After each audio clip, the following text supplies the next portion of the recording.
Om Namo Bhagavate Sri Ramanaya. Namaskaram. Today I'm going to discuss the subject of fate and freedom of will. This is a topic which I've often talked about in the past, but there are frequently questions raised about this. So in the past month or two, several comments on my blog have been referring to this. So I was planning to talk about this during this meeting, but at the end of the last meeting, there was, I think, one unanswered question was pending, which was on this same subject. This is a subject. What Bhagavan taught in this regard is very, very clear. But unfortunately, it's not always recorded clearly in books. And what has been recorded in some books of what Bhagavan is supposed to have said, or even what Bhagavan may have said, it has been misunderstood because it hasn't been presented in the context of Bhagavan's teachings as a whole. When we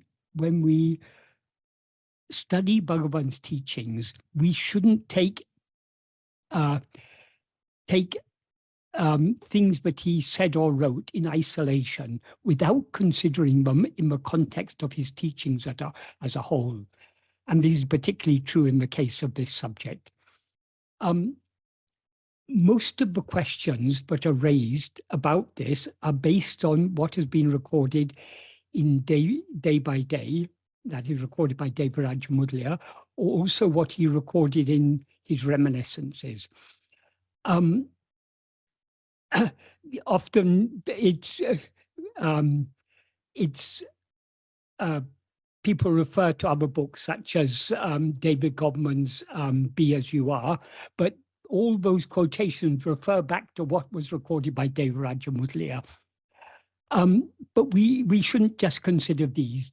I mean, in talks, for example, there's a frequent mention of free will. In fact, Bhagavan didn't use the term free will. There's no equivalent of the term free will in Tamil. The term that Bhagavan used in Tamil, but is usually translated into English as free will, is Icha Kriya Swatantra. The English term free will is a very imprecise and ambiguous term. What people generally mean when they talk about free will is the freedom to do what we want. But the freedom to do what we want is not free will. It's not freedom of will, it is freedom of action. The term Bhagavan used in Tamil, it's a Sanskrit term actually, but in Tamil he used this term, is Icha Kriya Swatantra. Icha Kriya Swatantra means freedom of will and action, but it actually consists of two components, Icha Swatantra and Kriya Swatantra, freedom of will and freedom of action. Bhagavan sometimes spoke about these individually, but generally, since they're very closely associated, the term he used was Icha Kriya Swatantra, which means freedom of will and action. That Icha means will or liking, Kriya means action, and Swatantra means freedom or independence. So this is the term that Bhagavan often used. So whenever you read in English books like Talks, the term free will, in Talks it's sometimes printed as two words, free will. More often it's hyphenated as free hyphen will, and in some places the two words have been fused together as one word. Free will is written as one word.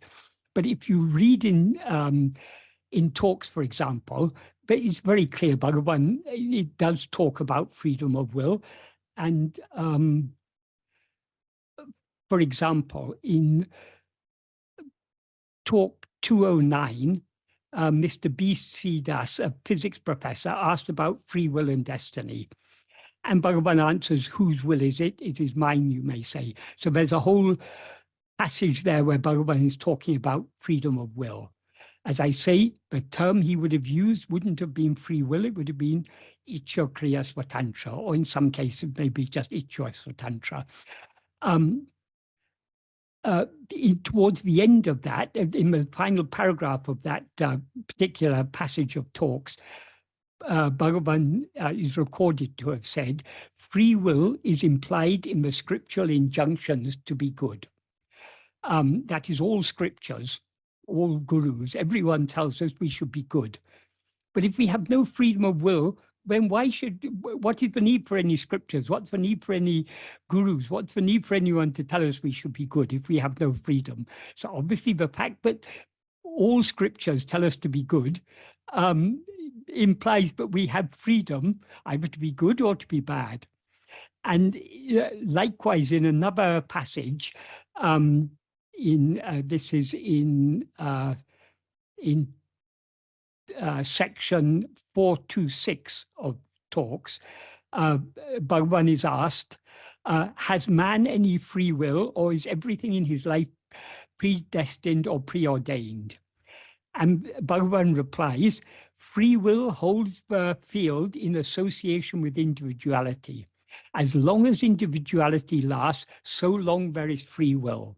All the sastras mean scriptures, are based on this fact, and they advise directing the free will in the right direction. And then he goes on to give his deeper teaching, which is find out to whom free will or destiny matters, abide in it. That is, so long as we have individuality, we also have freedom of will, is what Bhagavan very clearly says here. And it's also very clearly implied in his own original writings. Devaraja Mudliya always had difficulty understanding this.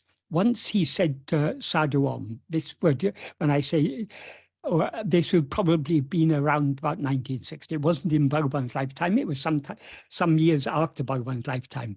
Devaraja Mudliya once said to Sadhu Om, one thing but is still not clear to me is why Bhagavan often said, but everything is predetermined, but at the same time, he said we have Ichya Kriya Svatantra.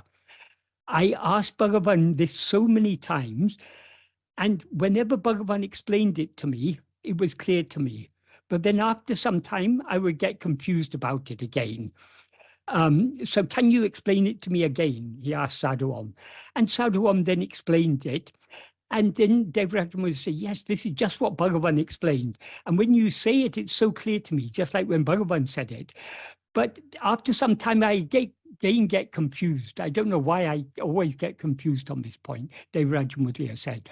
So the person who has recorded the statements but lead everyone to suppose that Bhagavan taught that there is no free will was himself confused about this subject. But I'll just read a few of the comments that were recently posted in comments on the various videos on my YouTube channel. In one of them, someone wrote, in Day by Day with Bhagavan, in response to this question, are trifling acts in his life, such as taking a cup of water or moving from one place in a room to another, also predetermined? He replied, everything is predetermined. Not an atom moves except by his will. And someone wrote in reply to that comment, I too am aware of this, which leads to the understanding that there is no free will. Everything done by us is already predetermined, and all good and bad actions by us are already decided. Please, and he addresses me, please clarify. Likewise, in another comment just last month, someone wrote, referring to something that I had said in one of the videos. This is a video from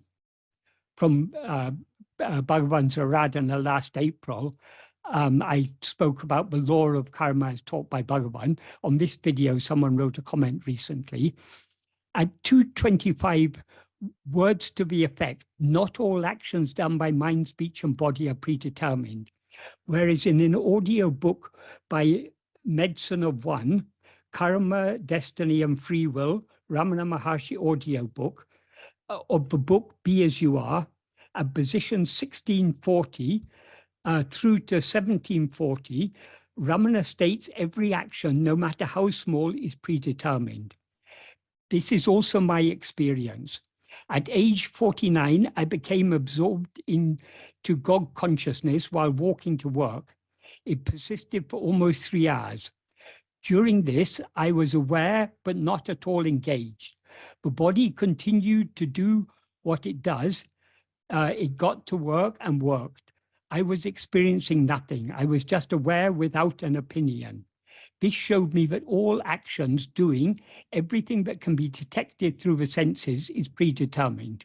This is the view of that person. But it's a little confused what he says, because he says I was aware but not at all engaged. The body continued to do what it does. It got to work and worked. I was experiencing nothing. Well, if he was experiencing nothing, then how he knows the body got to work. So it's a little bit unclear. But anyway, that's it. That's the conclusion he arrived at from that experience, that everything is predetermined. And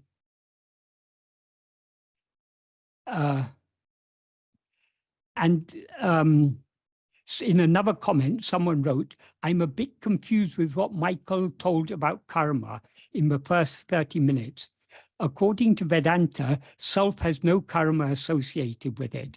In that sense, if one associates with karma, doesn't it belong to ego?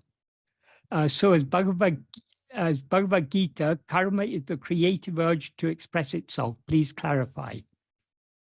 Oh, this is the other one I want to read. Someone else wrote, I need clarification regarding Bhagavan's teachings. If all happenings are according to a design of God, commission of a sin is also one's destiny, ? This is the sort of confusion people get to because of not understanding what Bhagavan is saying. So, yes, it is true. Bhagavan often said everything is predetermined, but we need to understand this in the context of his teachings more generally. That is, to understand this correctly, we need to understand the law of karma as it is taught in Vedanta and as Bhagavan taught it. That is, according to the law of karma, whatever actions we do under the sway of our Vishaya Vasanas. Vishaya Vasanas means our inclination to experience Vishayas, objects or phenomena. Whatever actions we do under the sway of those Vasanas are called agamya. Vishaya Vasanas are the seeds that give rise to likes, dislikes, desires, attachments, hopes, fears, and so on. So the Vishaya Vasanas are what constitutes the will. So in other words, whatever actions we do in accordance with our own will or under the sway of our vasanas are what are called agamya. The agamya are the actions that bear fruit. The fruit of those actions are not experienced by us immediately. The fruit of whatever actions we do are stored for possibly being experienced in future. The fruits of those actions, where the fruits of actions are stored, is what is called sanchita. Sanchita is a Sanskrit word that means a heap or pile. So it simply means the store of the fruit of past actions that we haven't yet experienced. And from that store of fruit, God selects which fruit we are to experience in this lifetime. So whatever we experience, whatever we are given to experience in this lifetime is the fruit of our past actions, but not just a random selection of fruit, but fruit are selected by God in such a way that will be most conducive to our spiritual development. So what we experience in this lifetime is what is called prarabdha. That is the fruit of our past actions that have been selected by God for us to experience in this lifetime. And whatever we are given to experience is predetermined. As Bhagavan said in the note he wrote for his mother, in the second, third, and fourth sentences, he said, whatever is not, what is never to happen will not happen in spite of any amount of effort. What is to happen will not stop in spite of any amount of obstruction. This is certain. So if we pay close attention to this, in the first of these three sentences, he says, what is never to happen will not happen in spite of any amount of effort. The very fact that he says in spite of any amount of effort, what does that imply? That means that though what is not to happen is never going to happen, we are free to want it to happen, and we are free to make effort to make it happen. But however much we want something to happen, and however much we try to make it happen, it will not happen unless it is destined to happen. Likewise, when he says in the next sentence, whatever is to happen will not stop in spite of any amount of obstruction. That means what is going to happen is going to happen. We are free to want it not to happen. We are free to try to stop it happening, but we are not free to stop it. It is going to happen. However much we try to stop it, it is going to happen. So that means whatever we are given to experience, that is the fruit of our past action, is what if we do a good action, the result of a good action is a good fruit. The result of a bad action is bad fruit. So the good fruit means some pleasant experience will be given to us. Bad fruit means a bad, unpleasant experience will be given to us. So whatever we experience is the fruit of our past actions, and that is predetermined. So we have no freedom to change anything that we are destined to experience. So whatever is going to happen is going to happen. However, this does not mean that we are not free to want something else to happen or to try to make it happen. In what I explain now is the second, third, and fourth sentences of that note that Bhagavan wrote to his mother. In the first sentence, he says, Abarabha prarabdha prakaram adakanavan angangirindu artuvipan. That literally means, according to the prarabdha, in accordance with the prarabdha of each one, he who is for that, being there will cause to act, or literally will cause to dance. What that means is, in accordance with our prarabdha, he who is for that means God or Guru, being there implies being in each place. And more deeply, being in the heart of each one of us will make us act. That doesn't mean that all the actions we do are actions we're made to do by God. Because if all the actions we do are actions we were made to do by God, then we are not the doer. He is the doer. So he should experience the fruit. Why should we experience the fruit of actions, but we are not the doer, but we are compelled, but are done under, according to the will of God, not according to our will. So the law of karma would make no sense at all if we deny freedom of will and deny freedom of action. That is, firstly, we have freedom of will. We are free to want whatever we want. Secondly, we are free to act on that. We are free to act in accordance with that. In Nana, in several places, Bhagavan talks about the mind, about acting under the sway of vasanas. For example, in the 8th paragraph, when he's talking about pranayama, he says, when the breath is restrained, the mind is also restrained.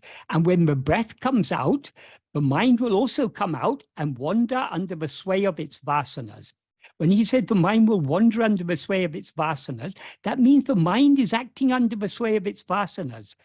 So we can't say every action of the mind is predetermined, because then it would be meaningless to say that the mind is acting under the sway of its vasanas. And in the 19th paragraph of Nana, when Bhagavan says, there are not two minds, a good mind and a bad mind. It is vasanas that are of two kinds, subha vasanas and asubha vasanas. Subha vasanas means agreeable vasanas, asubha vasana means disagreeable vasanas. And he then goes on to say, when the mind is under the sway of subha vasanas, it is called a good mind. When it's under the sway of asubha vasanas, it's called a bad mind. That implies that the actions we do by mind, speech, and body, the actions that determine, that is our behavior, in other words, is determined by our vasanas. It's under the sway of vasanas that we do good or bad actions. So there is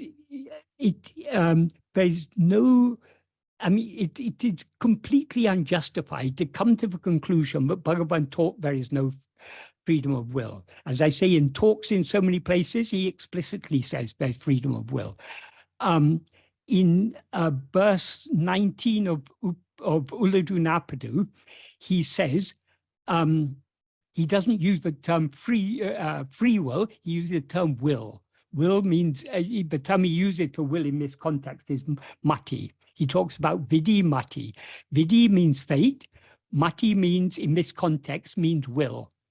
And he says, only for those who do not have discernment of the the root of fate and will, is there dispute about which prevails, fate or will. So the very fact he talks about the root of fate and will implies there is fate and there is will. But the dispute about it, about which prevails, arises only for those who do not understand the root of fate and will. What is the root of fate and will? The root of fate and will is ego. It is ego who has a will, who has vasanas and likes and dislikes and so on, and consequently acts accordingly, and thereby generates fruit, which it later experiences in the form of fate. And then Bhagavan goes on to say, those who have known themselves, who is the one origin for fate and will. When he said those who have known themselves, what he implies is those who have known the reality of ego, who is the one origin for fate and will. That is, without ego, there's neither fate nor will, have discarded them. That is, when we know ourselves as we actually are, when we know the reality of ego, ego will cease to exist. And when ego ceases to exist, fate and will cease to exist along with them. And in verse 38 of Ulladu Napadu, he says, Vinay mudal namayin, vile payan tui pom. If we are the doer of action, we will experience the resulting fruit. From this we can infer, but if we experience the resulting fruit, we are the doer of action. We only experience the fruit of our actions so long as we experience ourselves as the doer of actions. And he then goes on to say, investigating who is the doer of action when one knows oneself. That implies when we know ourselves by investigating who am I, the doer of action, doership will depart and all the three karmas will slip off. This is the state of liberation, which is eternal. Why does doership depart when we know ourselves? That means knowing ourselves as we actually are. That is, the doer of action is ego. How is ego the doer of action? That is, when we rise as ego, we always identify ourselves as the body. And what Bhagavan means by the body, when he says ego is the false awareness, I am this body, what he means by the body is not just the physical body, he means all the five sheaths. The physical body, the life that animates it, or the prana, the mind, the intellect, and the will. These are what are called the five sheaths. So when we rise as ego, we experience ourselves as these five sheaths. But three instruments of action are mind, speech, and body. Because we experience the mind, speech, and body as ourself, whatever actions are done by mind, speech, or body are experienced by us as actions done by us. I am thinking, I am talking, I am sitting, I am standing, I am walking, whatever. We identify, because we identify ourselves with these instruments of action, we identify ourselves with the actions that these instruments do. So the sense of doership is the very nature of ego. And along with that sense of doership comes a sense of experiencership. So we not only do the actions, we experience the fruit. Until we know what we actually are. When we know what we actually are, ego is thereby annihilated. So when ego is annihilated, both doership and experiencership will depart, and therefore all three karmas, agamya, sanchita, and prarabdha, all will cease to exist. Or as he puts it here, they will slip off. So this is one of the fundamental principles. I mean, this law of karma is one of the fundamental teachings of Vedanta, and one of the fundamental it's not the deepest of the principles of Bhagavan's teaching, but it's a very important principle of Bhagavan's teachings, this law of karma.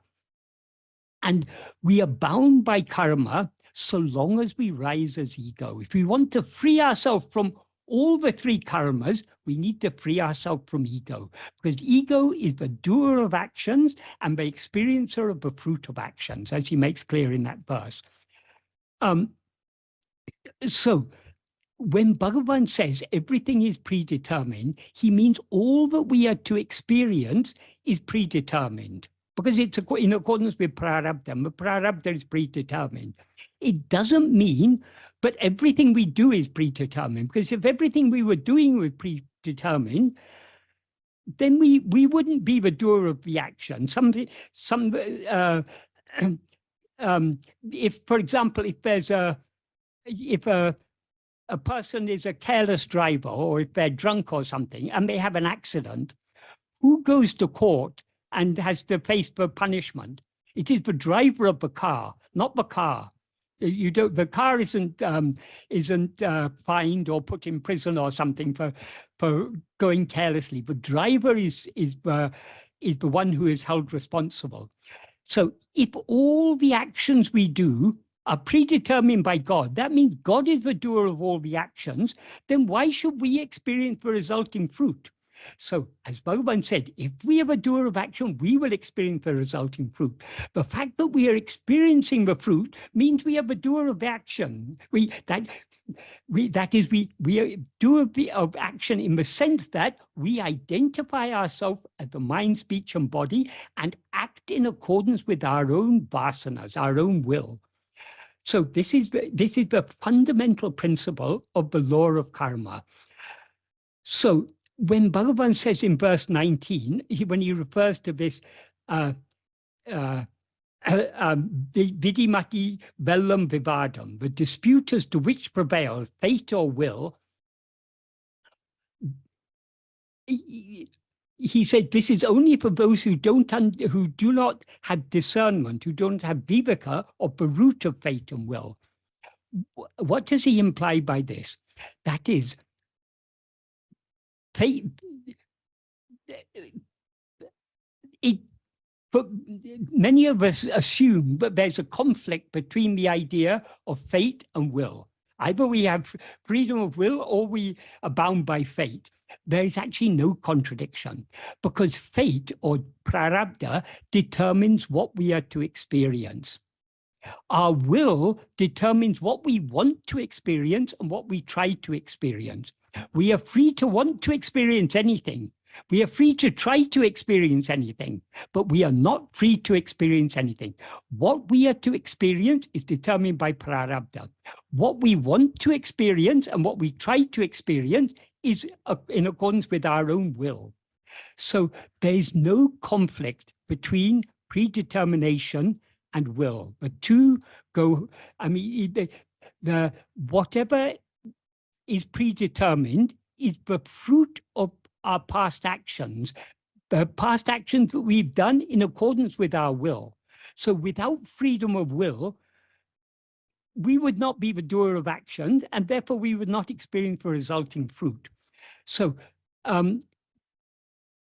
this is why we shouldn't just take individual statements out of context and jump to conclusions like, oh, Bhagavan has said everything is predetermined, therefore there is no will. That is not what Bhagavan meant. If we understand the law of karma correctly, there is no conflict between the fact that we do have freedom of will, and consequently we have freedom of action, but we don't have freedom to change what is predetermined. What is predetermined is predetermined. So however much we may want to experience something, however much we may try to experience it, we cannot experience it unless it is already allotted to us according to our prarabdha. In other words, unless it is predetermined, we cannot experience it. If it is predetermined, however much we may want to avoid it, however much we may try to avoid it, we cannot avoid it because it's predetermined. Or if we want to avoid experiencing what's predetermined, there is only one way. So long as we rise as ego, we have to experience whatever is predetermined. If we want to avoid experiencing our prarabdha, the only way is annihilation of ego. Only when ego is annihilated will we free ourselves from all three karmas, as Bhagavan makes clear in verse 38 of Uludu Napadu, and in so many other places also.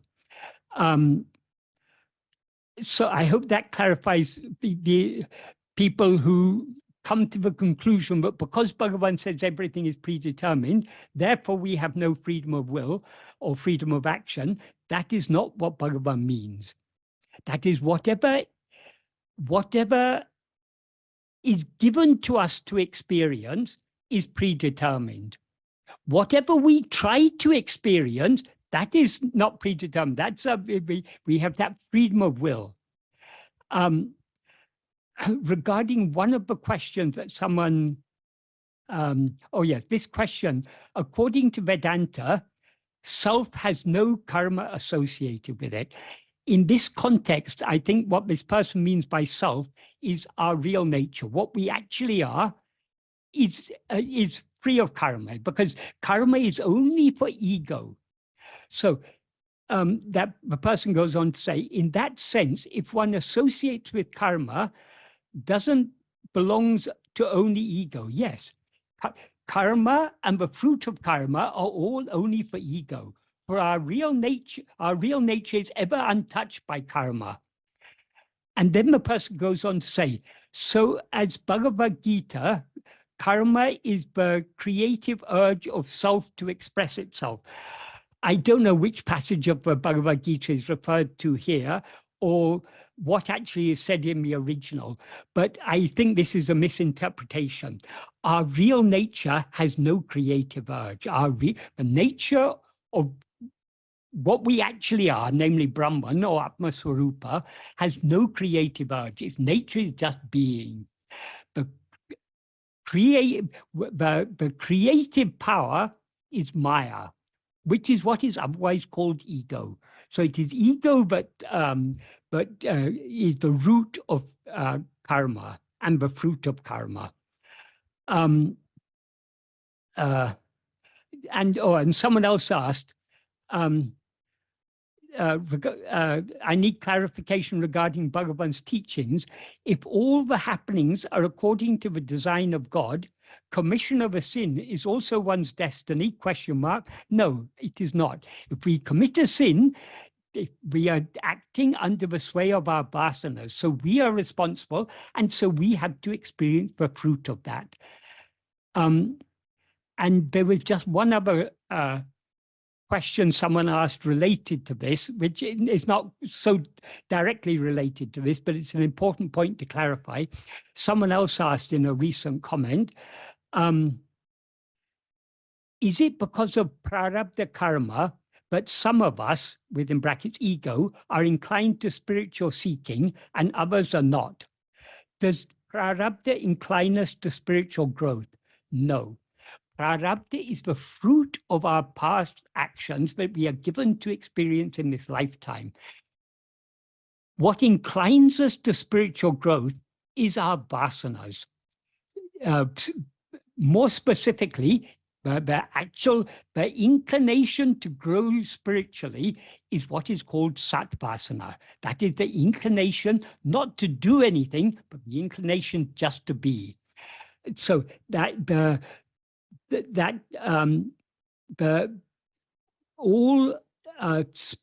the effort we make to follow the spiritual path is effort we are making in accordance with our will. This is why Bhagavan often used to say, Bhakti is the mother of jnana. Bhakti means love, and love is obviously our will. So we must have great love to know and to be what we actually are. Then only we will know and be what we actually are.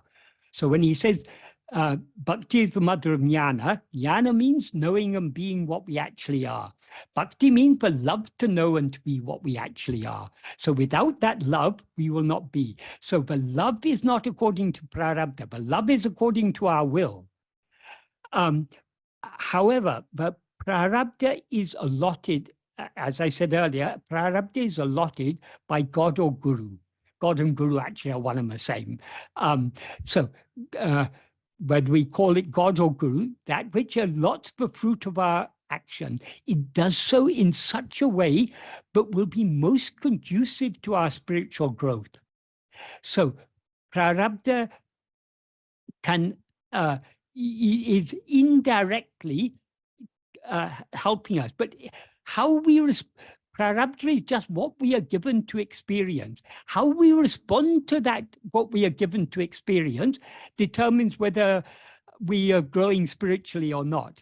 If we are constantly struggling against prarabdha, trying to experience things that we're not destined to experience and trying to avoid experiencing what we are destined to experience, we are not growing spiritually. We grow spiritually by accepting that whatever we are given to experience, it is the sweet will of God, because it is God who has allotted the prarabdha. So as Bhagavan often said, whether you call it prarabdha or you call it the will of God, it is the same thing. So if we want to grow spiritually, we need to surrender ourselves. We need to joyfully accept whatever may be given to us by in accordance with prarabdha. We all know prarabdha is a mixed bag. We all experience pleasant things. We all experience unpleasant things. But whether we find what we are given to experience pleasant or unpleasant, it is all given to us by God for our own spiritual growth. So we need to joyfully accept whatever happens. And we shouldn't be constantly trying to experience this or experiencing that, because it's already determined by prarabdha. So trying to achieve this or to achieve that outwardly in life is futile. This is why Bhagavan taught us this, the law of karma as he taught it. And because if we understand the law of karma as Bhagavan taught us, we will understand that whatever we want and whatever we try, we are free to want and we are free to try, but we are not free to change what is destined to happen. So what is destined to happen is most certainly going to happen. What is not destined to happen is most certainly not going to happen. So any effort we make outwardly to achieve this or that, the outward achievements in life, they're all futile, because whatever we are to experience, we're going to experience anyway, whether we try to experience it or not. Whatever we're not going to experience, we're not going to experience. So making effort outwardly to achieve this or that in life is futile.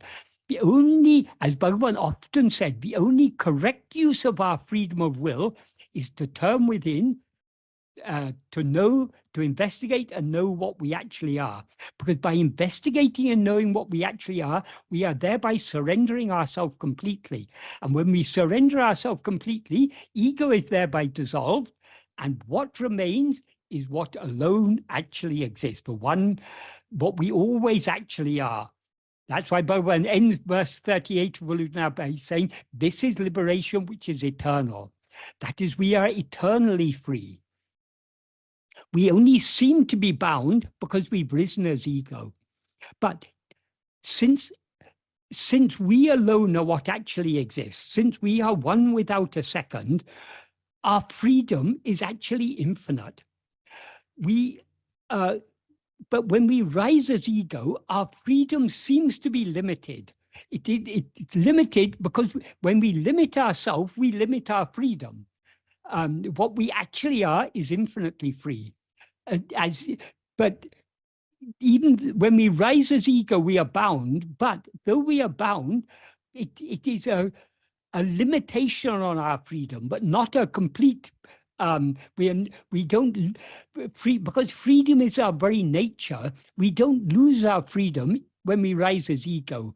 It's just we do not experience the infinite freedom that is our own real nature. So we experience freedom, but only a limited freedom. That is because as ego, we have imposed limitations on ourselves. When we rise as ego, we identify ourselves as a body, and thereby we impose limitations on ourselves. So our freedom is limited, but even when it's limited, we still are free. So we are always free to turn within. That's another important thing Bhagavan often used to say. Bhagavan said, prarabdha, that is what's predetermined, affects only the outward going mind. It can never obstruct us turning within. So we always have freedom to turn within. And the only wise use of our freedom is to turn within and thereby surrender ourselves completely. That is what Bhagavan's teachings are all about. If we had no such freedom, if we had no freedom to love to turn within, if we had no freedom to try to turn within, then what's the point of Bhagavan's teachings? It becomes meaningless. So we shouldn't take isolated statements, take them out of context, and jump to conclusions without considering Bhagavan's teachings as a whole. Before I end this subject, one more thing I wanted to add on this. Many people, many philosophers, deny that there is freedom they deny that there is free will. As I say, what they mean by free will is often freedom of action. But Bhagavan was much more precise in what he talked about. Bhagavan spoke about freedom of will and freedom of action. He often spoke about them together because the two are very closely associated. But sometimes he would talk about them individually, Ichcha Swatantra and Kriya Swatantra, freedom of will and freedom of action. In what sense is our will free? Well, in one sense, we can say our will is infinitely free because we are free to want whatever we want. The only limitation on our freedom of will is that we want many different things. That is, our will consists, at the most fundamental level, it consists of vasanas. Vasanas are inclinations. They are the seeds that give rise to likes, dislikes, desires, attachments, and so on. So at its most fundamental level, the will consists of vasanas. And vasanas pull us in many different directions. As Bhagavan says in the 10th paragraph of Nana, though Vishaya vasanas, which come from time immemorial, that is Tondru Totu Varakindra. That means from the very beginning of time, these vasanas come. Though they rise in countless numbers like ocean waves. So everything we are experiencing is the rising of our vasanas, the sprouting of our vasanas. So all mental activity is the play of vasanas. All perceptions are the play of vasanas. So vasanas are pulling us in many different directions. Often we have conflicting desires. Just to give a simple example, if someone is habituated to smoking, but if they want to give up smoking because they know smoking is bad for their health, one inclination, on one side they have an inclination to smoke, on the other side they have an inclination to not to smoke. And so these two inclinations are in conflict. So they're pulling in different directions. So this is just one example, but if we closely examine our own inclinations, we will find we have inclinations pulling us in many different directions, often completely opposite directions. So because of the conflict of among our different vasanas pulling us in different directions, our will seems to be limited. Sometimes people ask about willpower. What does willpower mean? All willpower means is that we strongly want one particular thing, and we want that thing so strongly we're ready to sacrifice everything else. That is willpower. But that just means that we're focusing all our desire on one thing.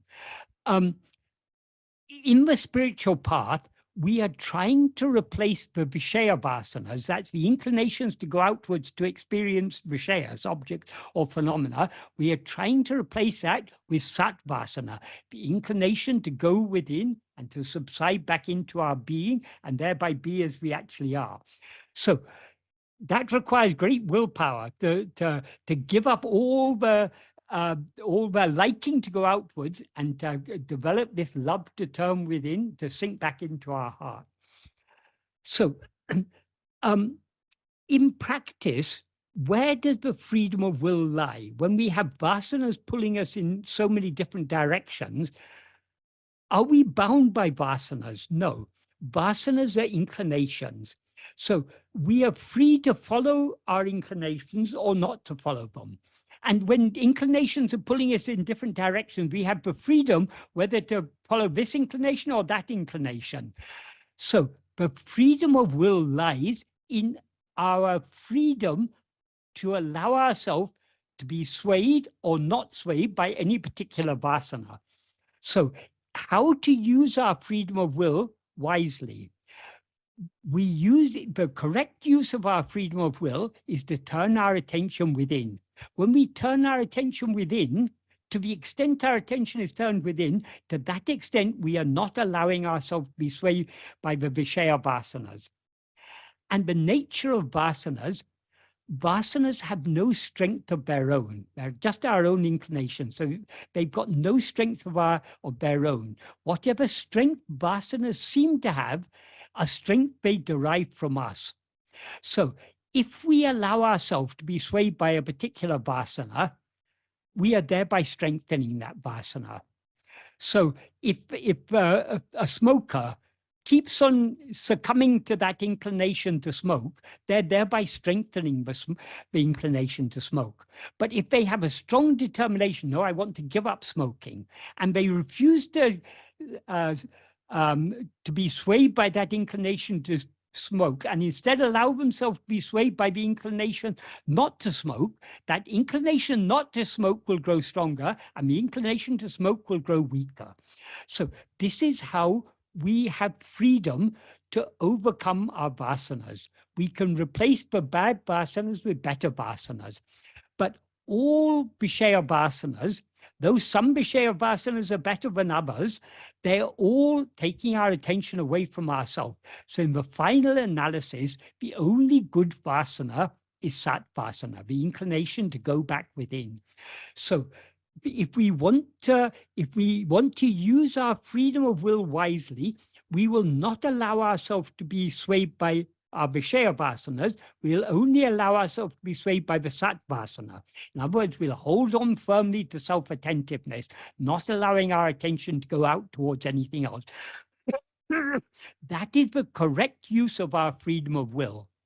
And so freedom of will is absolutely it's a fundamental principle of Bhagavan's teachings. If you deny freedom of will, then Bhagavan's teachings and all spiritual teachings and all moral teachings become meaningless.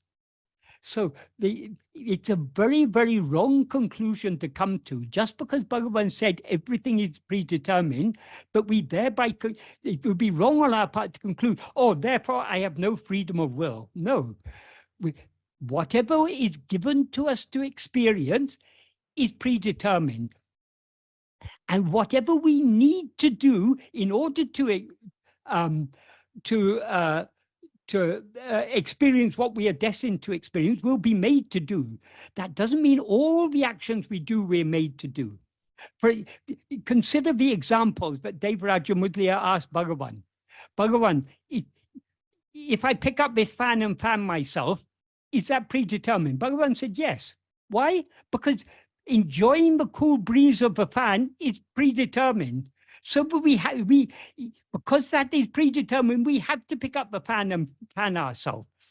It's another example, but it's sometimes given. If I pick up a glass of water and drink it, yes, of course that's predetermined, because since drinking the water is predetermined, you're picking up the glass to drink the water is also predetermined.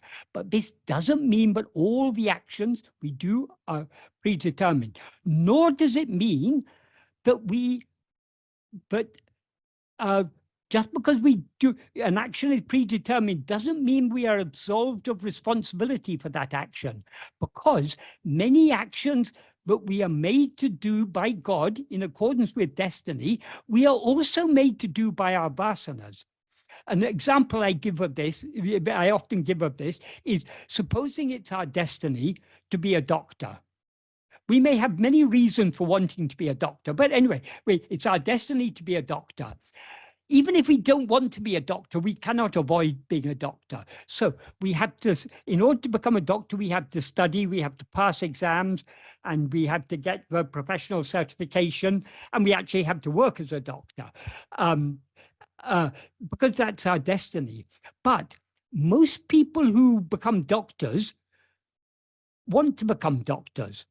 They may want to become doctors for different reasons. Some people may want to become doctors. They may have very altruistic motivation. They may want to help alleviate suffering and to be able to help people who are sick. So their reason for wanting to be a doctor, it may be altruistic. It may be totally selfish. They may think, oh, if I'm a doctor, that's a high prestige. There's a social prestige to being a doctor. I can also earn a lot of money as a doctor if I go into private practice. So there may be different motives, but most people, the vast majority of people who end up becoming doctors, become doctors because they want to become doctors.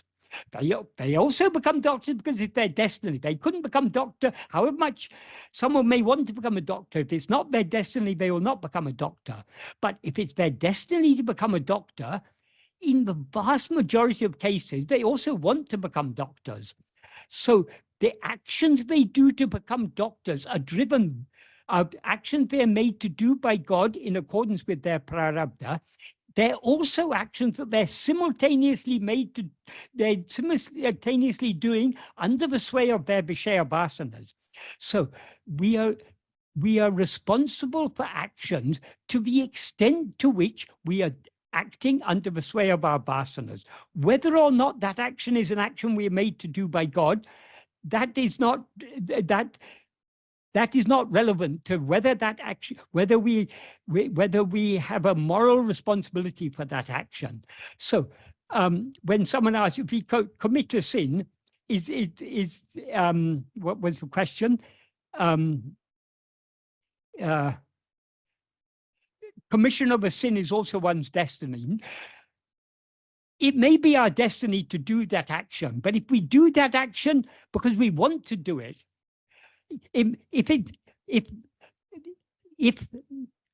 supposing it is my destiny to be born in a mafia family and to be a lifelong criminal, that may be my destiny, But that doesn't mean absolve me of all the wrongs I do. If I go and rob banks or shoot people or do bad things, I am morally responsible for that, because I'm doing those actions not only because it's my destiny, but also because I want to do that. I rob the bank because I want the money.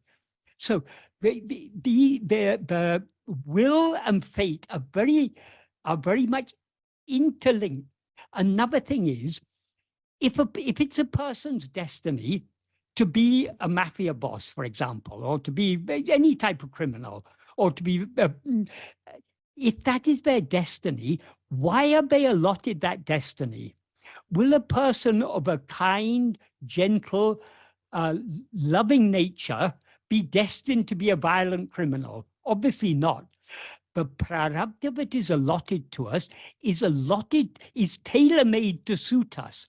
So whatever prarabdha God gives us is a prarabdha that is suited to our nature. So people who are by nature kind and generous and altruistic and loving, such people will have a prarabdha that is suited to that nature. A person who is violent, selfish, narcissistic, greedy, cruel, they will have a destiny which is suited to that nature.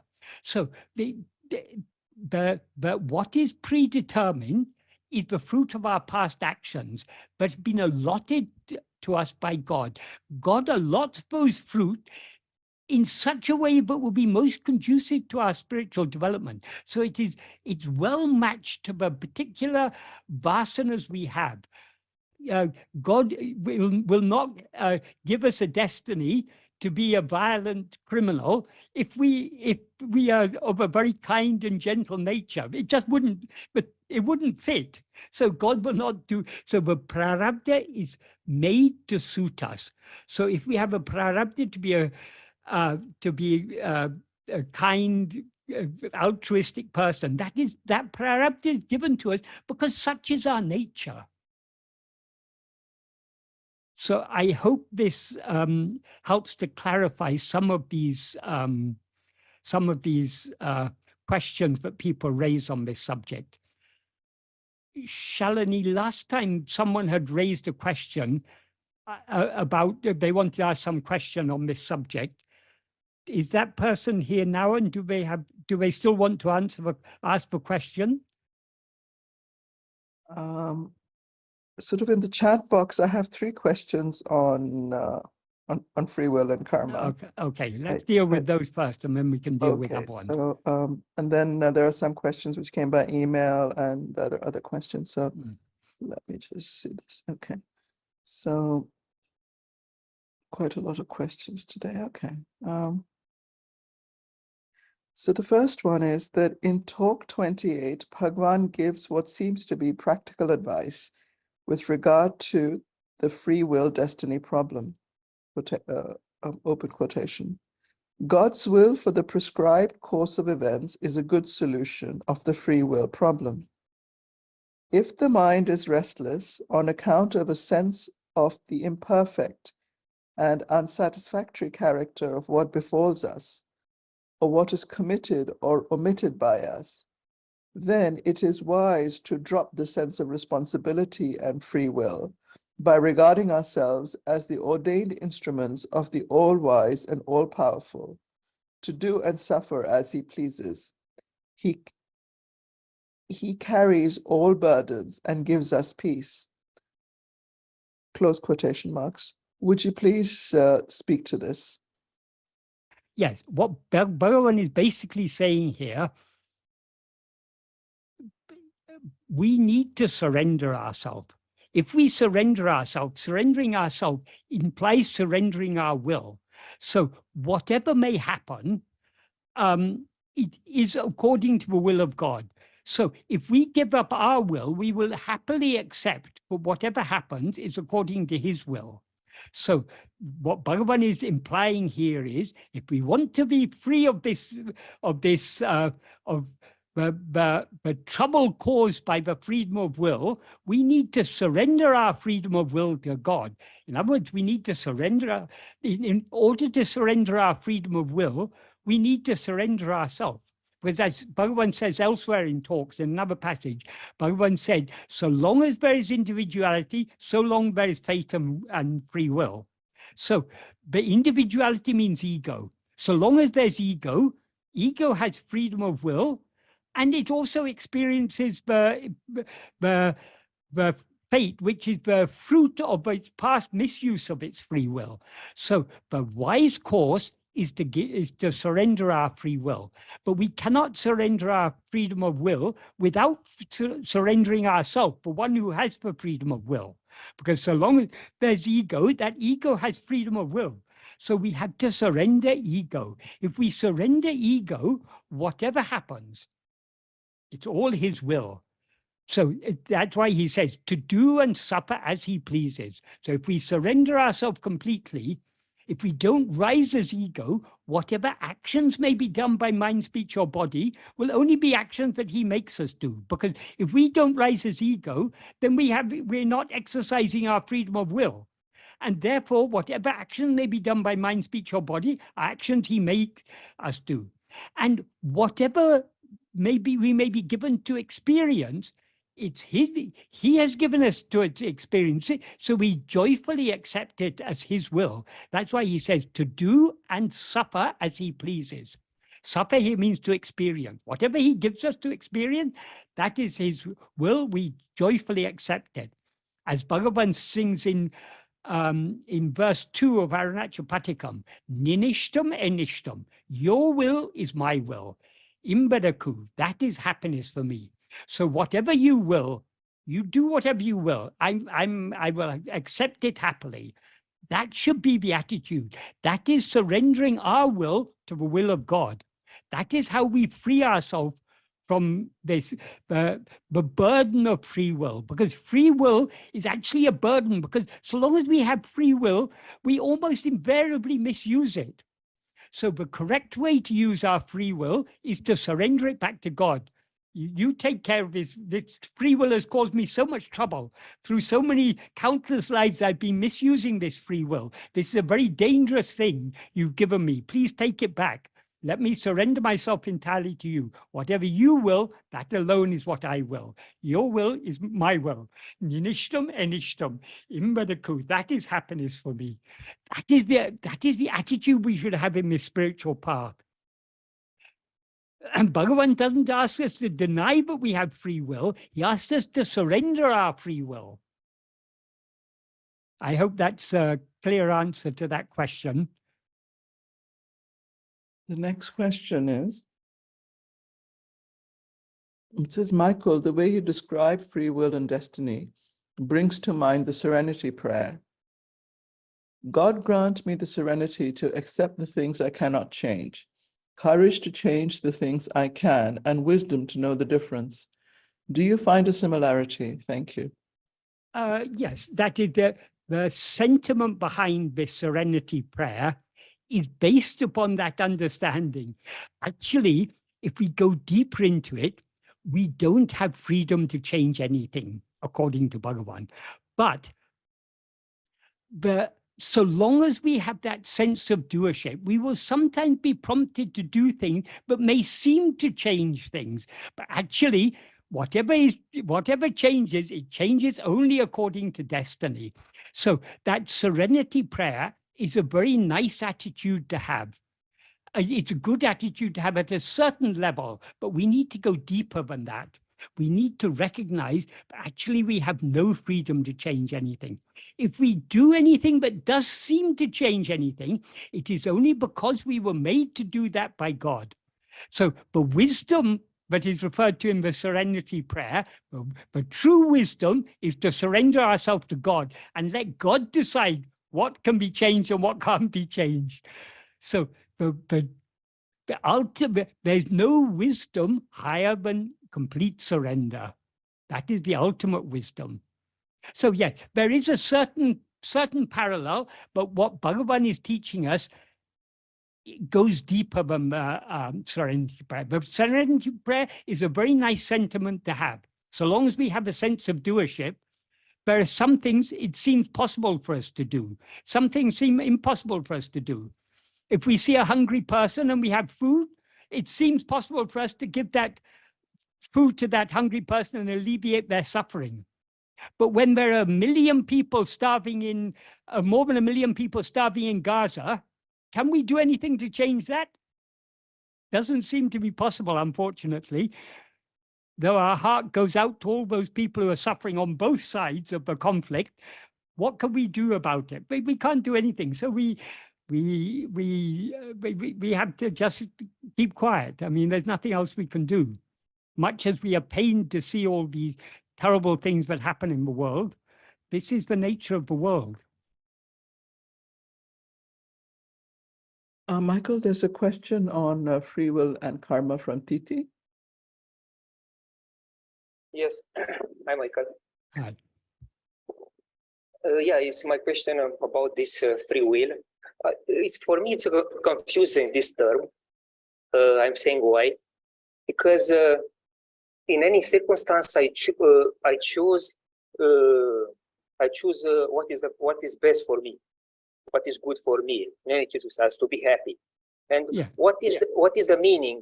What is the meaning this freedom? Because if I choose to be happy in any circumstance, I don't understand what is the meaning for this freedom. Because also in Christianity they say to choose between evil and good.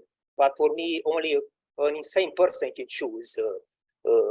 I don't know, to evil part, eternal hell or something like that. Is absurd for me. So if I'm condemned to choose happiness, what is the purpose for freedom? Right. Okay. Love for happiness is our very nature, as Bhagavan makes clear in the first paragraph of Nana. We all love to be happy, but we all seek happiness in different ways. The criminal, the murderer, the tyrant, the very evil people, they're also seeking happiness. The saint is also seeking happiness, but they seek it in different ways. So when we have a freedom, we need to use that freedom wisely. So how do we go about, we all love to be happy, but how do we go about finding that happiness? Will I be happy if I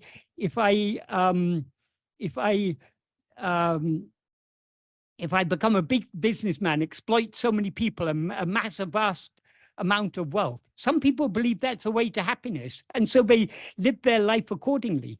Other people are generous by nature. Whatever they have, they're happy to share with others, because that's what gives them happiness. So it's according to the purity of our mind, we decide which course of actions will make us happy and which course of actions will not make us happy.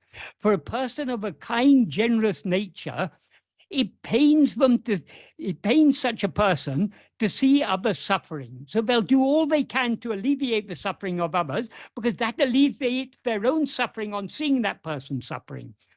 For a person who is totally unconcerned about others, only is concerned about their own, about themselves, they won't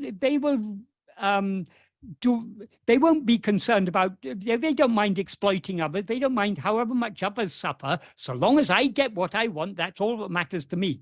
So it's the purity of our mind determines where we seek happiness. The purer our mind is, the more we will understand what Bhagavan teaches us, but happiness doesn't lie in external things.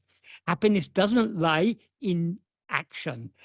Happiness lies within. Happiness lies in just being as we actually are. I don't know if that, to what extent that answers your question. So even when I'm deluded, or I think that, for example, okay, if I think that I'm happy going outside and inside, in that level, I think that, yeah, this is my level of understanding happiness. That is ultimately, in any circumstance, yeah, ultimately, I do all the best for me. Yes, but it's the very evil people who do terrible things, the Hitlers and Stalins and such people of this world, Why are they doing that? Because they're deeply deluded. They think they will get happiness by persecuting other people. And I mean, that's according to their level of, I mean, that shows how clouded their mind is. And because they do such actions, they have to experience the consequences of those actions. So in the spiritual path, one of the aims in any spiritual path, or any even a religious path, the aim is purifying our mind, getting a purer mind. A purer mind means a clearer mind. So the purer our mind, the more we will be inclined to do good actions rather than bad actions. But all this is at a certain level. When we come to Bhagavan's teachings, we're going deeper than this. Bhagavan isn't so much concerned about action. He's concerned about not rising to do any action at all. That rather than discriminate, this is a good action, that is a bad action, rather than discriminating like that, the best action is not acting at all. That best action is not to rise as ego. Because if we rise as ego, we'll be doing action. Some actions will be good, some actions will be bad. If we've got a pure mind, we will tend to do more good actions and less bad actions. If we've got an impure mind, we'll tend to do more bad actions, less good actions. But ultimately, if we want to put an end to this doing, we have to return to our real state, which is the state of just being. In the state of just being, that is the state in which we do not rise as ego, there is no doing at all. So all these problems are solved. So long as we rise as ego, karma is a problem. Our will, our freedom of will is a problem. Yes, because it's, this freedom. Can I? That is why what Bhagavan recommends is that we surrender this freedom of will by ceasing to rise as ego.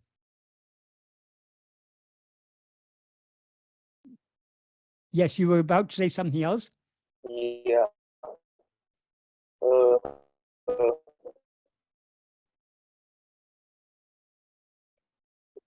Yeah, because I still have this problem with in the deepest level of about freedom, this word, because we can use a social word, you know.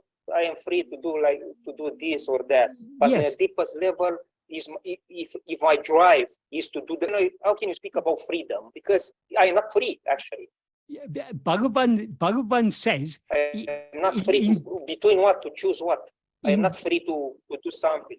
In Guru Vachaka Kavai, if I remember correctly, there is a verse in which Bhagavan says, the ending of the freedom of the individual is the attainment of the true freedom of Brahman. That is, so long as we rise as ego, to the extent to which this ego is free, we are thereby binding ourselves to limitations. So if we give up this individual freedom, we will attain the real freedom, the infinite freedom that is our own real nature. That is, the very rising of ego is itself bondage. It's a limitation on our freedom. Yes. Can I ask another question? Yes. Related to the, can I do self-investigation in a dreaming state? Yes. Yes. So can I forever? So side forever in dreaming state. That is in both waking and dream, we rise as ego. And the nature of ego is to go outwards, to attend to things other than itself. But that freedom to attend to ourselves is possible in both states. But ideally, we should be attending only to ourselves throughout waking and throughout dream. But in order to attend to ourselves without a break requires all-consuming love. Do we have sufficient love to attend to ourselves? If we have sufficient love to attend to ourselves, that self-attentiveness will continue throughout waking and dream. But most of us, we still have too much liking to experience other things. So though we want to attend to ourselves, our wanting to attend to other things is stronger. So we keep on letting go of this self-attentiveness and going outwards. That is why patient and persistent practice is necessary. The more we practice, trying to be self-attentive, by being self-attentive, we're not allowing our mind to go outwards. So by practice, we are strengthening the love to be self-attentive and weakening the desire to attend to anything else. So herein lies the efficacy of practice. That's why Bhagavan emphasized, there's no way around it. Practice is absolutely essential in this path. I understand. Yeah.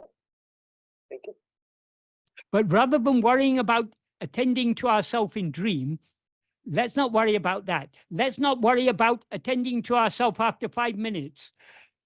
There's only one moment when we can attend to ourselves, and that is the present moment. So we should focus on attending to ourselves in the present moment. If we do so, since every moment when it occurs is present, we will always be attending to ourselves. So let's not think about, can I attend to myself in a dream? Can I attend to myself when I go home from work this evening or whatever? Here and now we need to attend to ourselves. Such single-mindedness we need to have to go deep in this path.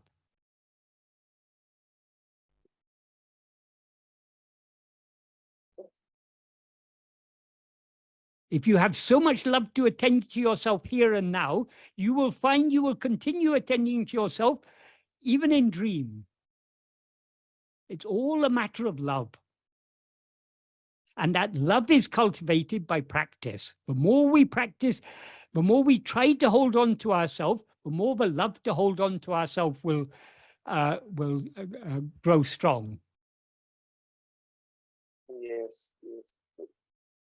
Yes, because it's absurd. Yeah, it's absurd. Yeah, I'm going back to that idea of Christianity. Made me to detach, because they say they're saying that they consciously choose to go in eternal hell. For me, it's like it's not.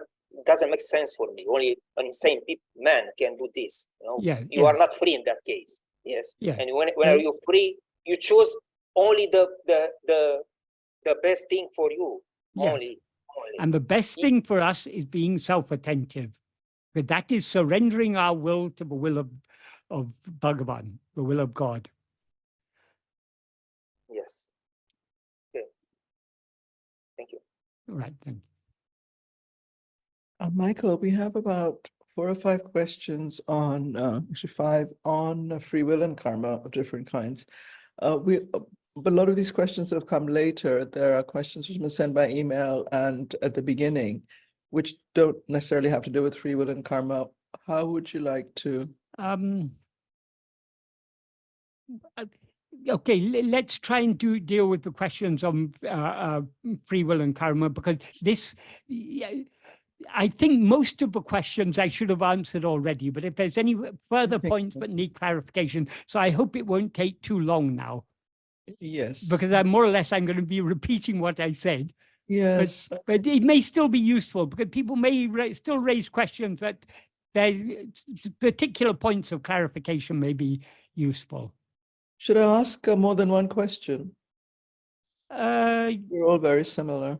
If they're all very similar, perhaps, yeah, yes. well, let me start with this one. It's a bit different. So this question is, it says, in my investigations into theories of karma, what I understand is it is just an explanation of why things are happening. If my conclusion is correct, the higher teaching on karma, or what it really means, is that it is your doing, and everything is your doing. And that's why, and that's why there is a need to separate karma into 3 entities like prarabdha, sanchita, and agama. Is this right? This is a question. I don't understand how this life is only prarabdha and there is no place for things to unfold depending on our agamiya in this lifetime. That, Agama. yeah. Yeah, agama. Can you explain a bit more? Thank you.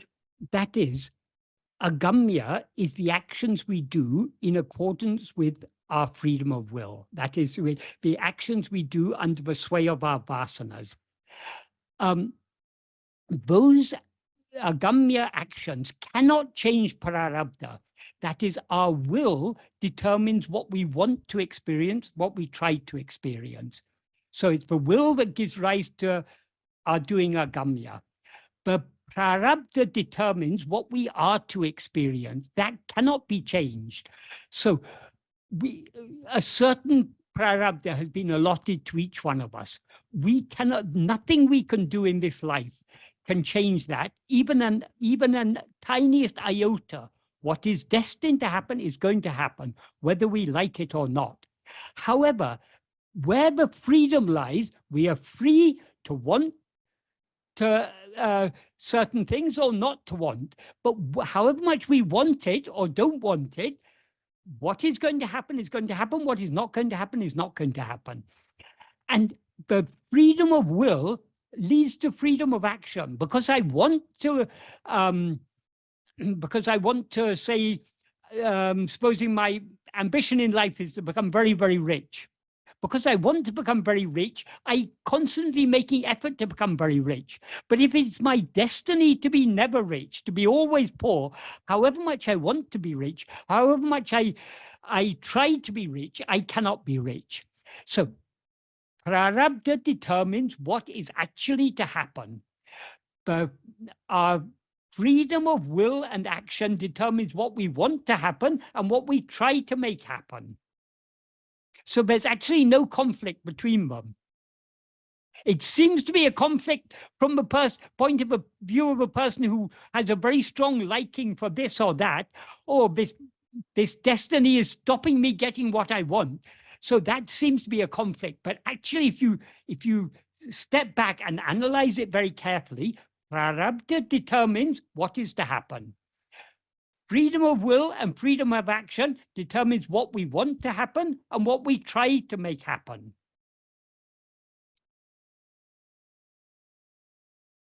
So prarabdha cannot stop us wanting anything. It cannot stop us trying. Likewise, our freedom of will and action cannot change what is destined to happen. So they're two different domains. The domain of what is actually to happen is determined by prarabdha. The domain of what we want to happen and what we try to make happen is determined by our freedom of will and our freedom of action. It's very, very simple if we understand it clearly. And regarding the other question about it, it wasn't very clear to me, but though we talk of three karmas, agamya, sanchita, and prarabdha, truly speaking, there is only one karma, that is the agamya. The sanchita and the prarabdha are not, though they are referred to as karma, they are, what they actually are the fruit of karma, the karma pala. So that is what we are to experience as a result of the actions that we've done. So long as we rise as ego, we have a will of our own. And under the sway of that will, we are doing agamya. Because of the agamya, whatever agamya we do has fruit. So every action we do under the sway of our vasanas has a certain fruit. That fruit gets stored in sanchita and may or may not in some future birth be allotted by God. So what is the appropriate fruit for each action, and when, where, and how that fruit should be, when, where, and how, and if that fruit should be experienced is entirely in the hands of God. That's why Bhagavan begins Upadesh Undya. Karmam payandaral kartana danayal. Karma giving fruit is in accordance with God's ordainment. So God is the one who decides which action which fruit is appropriate for which action, and when, where, how, and if we should experience that.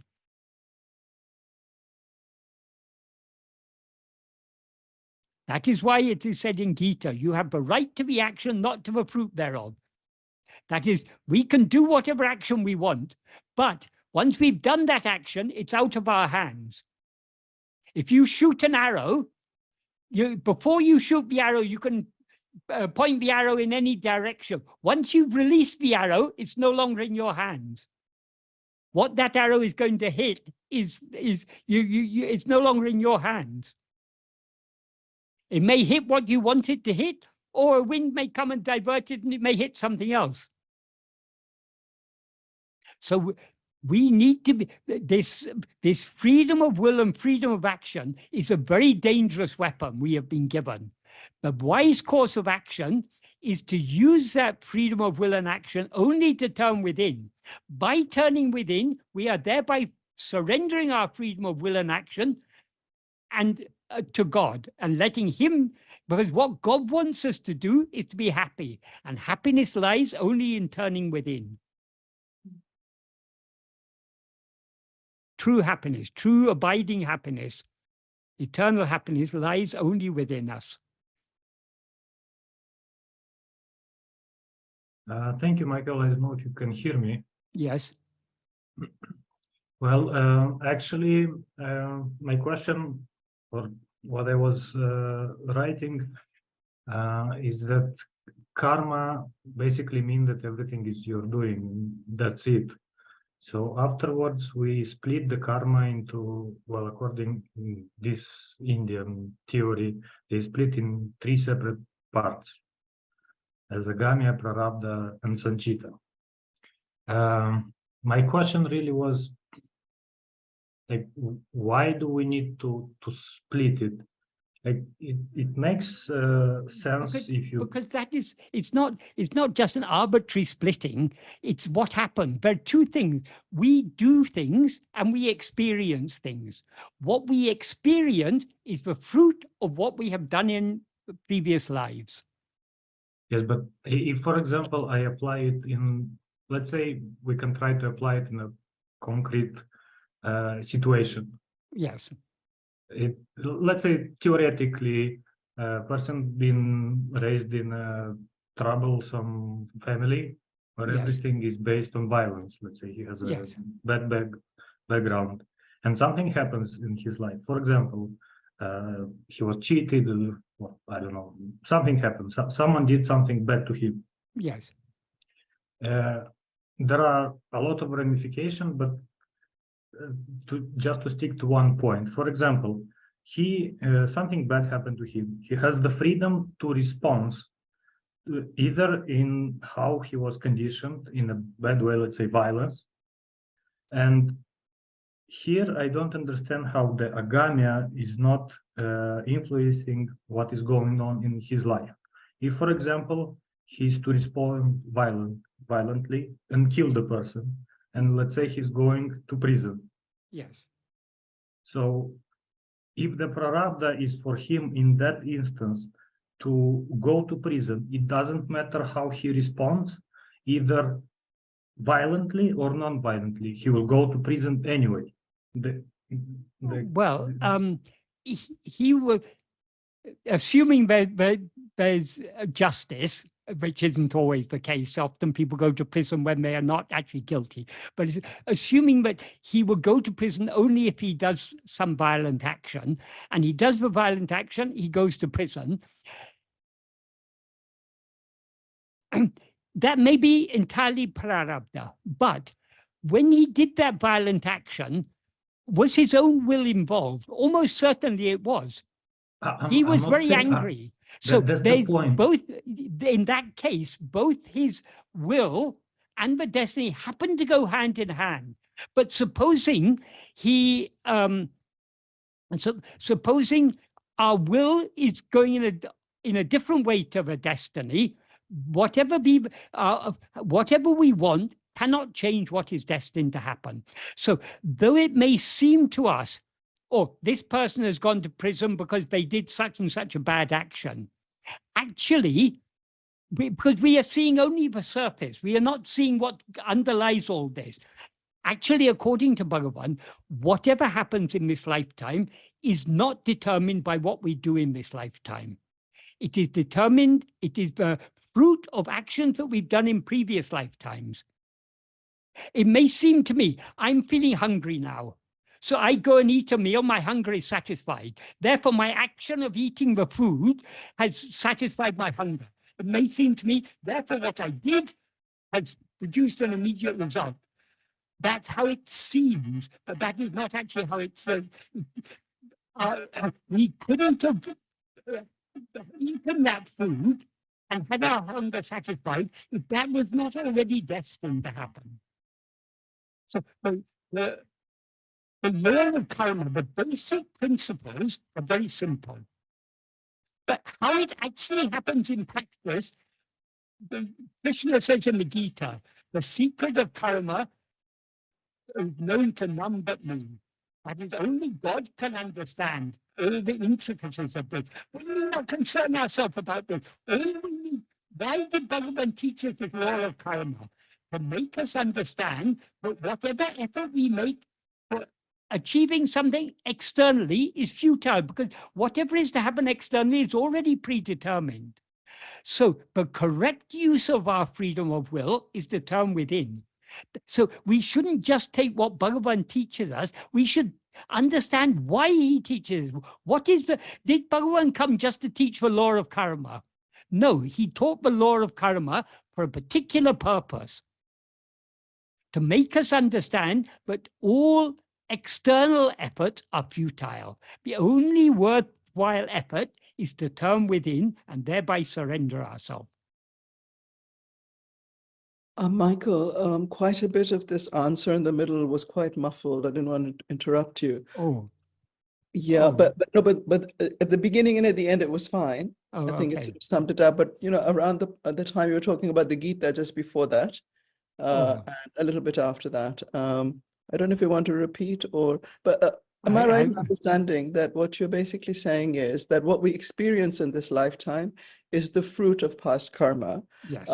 And we will have to undertake some activity, some action to be able to experience that fruit. Exactly. And that particular action is in some sense predetermined, because obviously you cannot experience something without doing something to experience it, right? There can be no experience without action. However, apart from that, given that we have certain inclinations, we're free to either act or to not act in accordance with them. So if there is an impulse to get angry, we can, for example, try not to be angry. But the best way of, in fact, exercising because when we do attention, we're motivated, we intend, and we attend to something. So the best way is then to actually practice inward attention and make the object of our intention and our attention inward, and let the things go on, because only what is going to be the fruit of our karma, which is the experience and what's needed to fulfill that will go on by itself, and we will not be undertaking any other action which is going to create future karma. Exactly. That's what Bhagavan says in the first sentence, when he says, in accordance with in the first sentence of a note he wrote to his mother, in accordance with the prarabdha of each one, he who is for that, meaning God or Guru, being there will make them act. So if it's my destiny to have a meal today, I can't have that meal unless I put the food in my mouth and chew it and swallow it. So those actions are actions I'm made to do by God in accordance with my destiny. But that doesn't mean that every action I do is in accordance with destiny. It also doesn't mean that just because I do that action in accordance with, or just because God makes me do that action in accordance with destiny, doesn't mean I am absolved of moral responsibility. Because if I'm doing it because I like to eat that food, then I'm morally responsible for that. So I can't go and murder someone and say, oh, it was my destiny, it was God's will, God made me murder. Yes, God may have made you murder, but you also wanted to murder, so you have to experience the fruit of that. So, Michael, are you saying that, for example, say there is a fruit of, say, past karma, which for some reason means that, you do have to kill someone, but there will be a context to that killing. And Yeah. in that context, you do have the freedom to exercise sufficient willpower or to not want to do that. For example, it could be, according to the way you are now, it could be something like a battlefield. Yeah. And one may end up killing, but without any hostility, right? I mean, Yeah, this is yeah, part yeah. of the Gita's thing and so on and so forth. Yeah. But the same thing can apply in other situations, that perhaps harming, you may not kill actually. There will be circumstances always for killing. It's not as if, because, for example, if we say that it's the past of fruit karma, of past karma, then one would have to be a fairly evil kind of person, shall we say if it's a child or a family member, you hear about people killing and so on. Yeah. That, there has to be a distinction between a killing in a context where you can undertake it with hostility or not, and killing in a context where it is not justifiable. So you're saying that in those contexts, would one still undertake that killing? The thing is that, as I said earlier, the prarabdha that is allotted to each one of us is tailor-made to suit our nature. In other words, to suit our vasanas. But it may happen, good people sometimes get caught up in war. And sometimes a good person may have to kill in order to protect other innocent people. So these things are extremely complex. The ultimate, this is what Krishna said when he said, the secret of karmas is known only to me. We cannot unravel this. We can't, for any individual action, we can't say to what extent it is determined by prarabdha. To what extent we were made to do that action in accordance with prarabdha, and to what extent we were made to do it in accordance with our will. We need, and trying to unravel this is futile because our attention is going outwards. All actions are external things. What Bhagavan is teaching us is, do not be concerned with action. Go within. Who is the doer of action? That is what we need to investigate. Who is the doer of action? Who is the experiencer of the fruit of action? That is what we need to investigate. So if we understand this law of karma, it will motivate us not to try to make effort externally, because whatever effort we make externally is not going to change anything. We will be more and more inclined to make effort to go within, to investigate, who am I, the doer of action and the experiencer of the fruit of action. So, in that case, say, for example, someone isn't able to go in very deeply and so on, despite trying to, then it's important to do good as far as possible. Of course, so long as we're doing action. That's the moral, that's what, yeah. Of course, so long as we're doing action, we should. But if we are inclined to go within, even if we're not very strongly inclined to go within, even if we have a certain inclination to go within, that inclination to go within will come to us only when our mind is purified to a certain extent. So people who are really inclined to follow this spiritual path will naturally be inclined to act in a good way.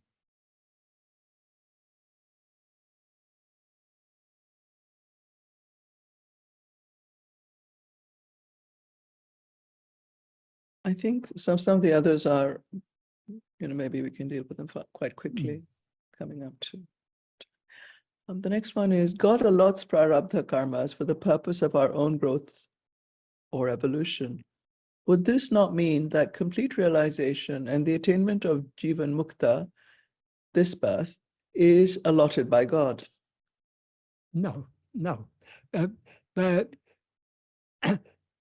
Jiva Mukti, or liberation, is the fruit of the love we have to turn within. The love we have to surrender ourselves. Surrender cannot come according to destiny, because the fruit of actions are what we are given to experience. Whether we rush out, whether we allow our mind to rush outwards to enjoy all those things, or whether we have a love to turn within and to surrender ourselves, that is determined by our will. It's up to our will. What do we want? Do we want to experience the fruit of karma, or do we want to know what we know, to know and to be what we actually are? So it is nothing to do, but that is, prarabdha is the fruit of action. Liberation is not the fruit of action. Bhagavan says very clearly in the second verse of Upadesha, Vidu Tarile, karma does not give liberation. And in the Sanskrit, he says karma obstructs liberation.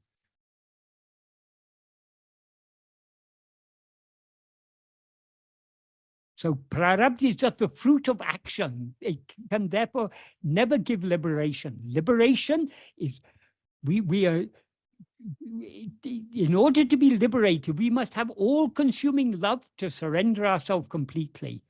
And we can surrender ourselves completely only by turning within and thereby subsiding back into the heart.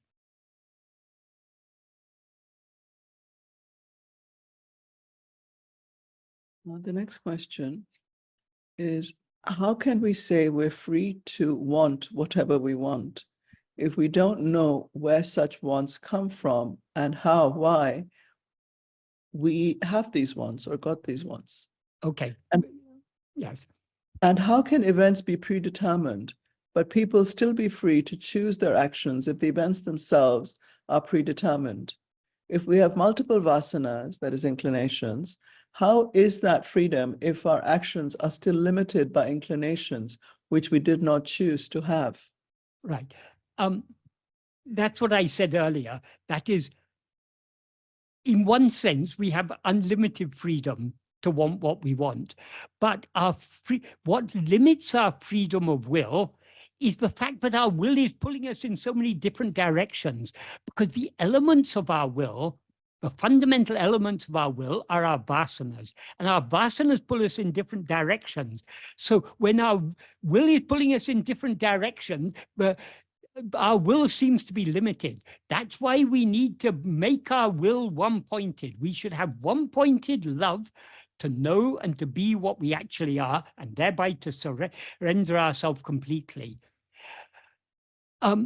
So our free, where our wants come from is from vasanas, but that is it. The wants that rise, that appear on the surface of the mind are the vasanas, right? Are the sprouting of vasanas.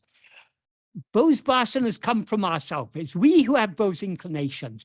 But the important thing to understand about vasanas are inclinations. We are not bound by our inclinations. We can be inclined to do something, but we know to be bad. But we don't have to yield to that inclination. So if we want to live a good life, we try to avoid yielding ourselves or being swayed by bad inclinations. This is how the mind is gradually purified. Because we want to avoid the bad, by doing bad actions, we avoid we don't allow ourselves to be swayed by those inclinations to do bad actions. Thereby, those inclinations get weaker and weaker, and the inclination to do good action gets stronger and stronger. But we're still in the realm of action. We need to go beyond action. We can go beyond action only by surrender. And surrender is brought about by self-investigation. So we need to, rather than trying to do good, better than doing bad action, it's good to do good action. So the inclination to do bad actions, we need to give up first. Ultimately, we need to give up inclinations to do any action whatsoever, because we need to cultivate the love just to be as we actually are, not to rise as an ego to do anything.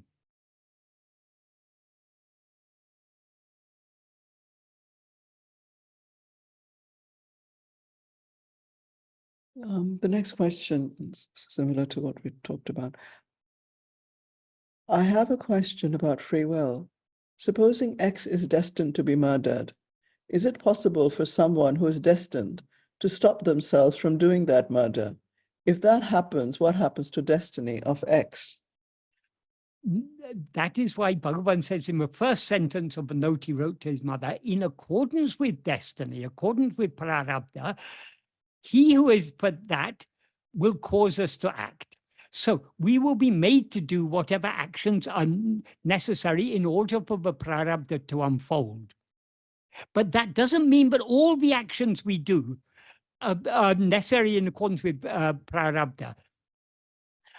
If we don't want, we may have no, it happens in life, but sometimes people are, that is, for instance, in road accidents, sometimes a driver may be a very good person, they may be a very careful driver, but some momentary decision they make leads to an accident in which someone dies. It's not because that person had any intention to do that. So because they had no intention to do that, that may be entirely according to prarabdha. There may be no agamya involved in that at all.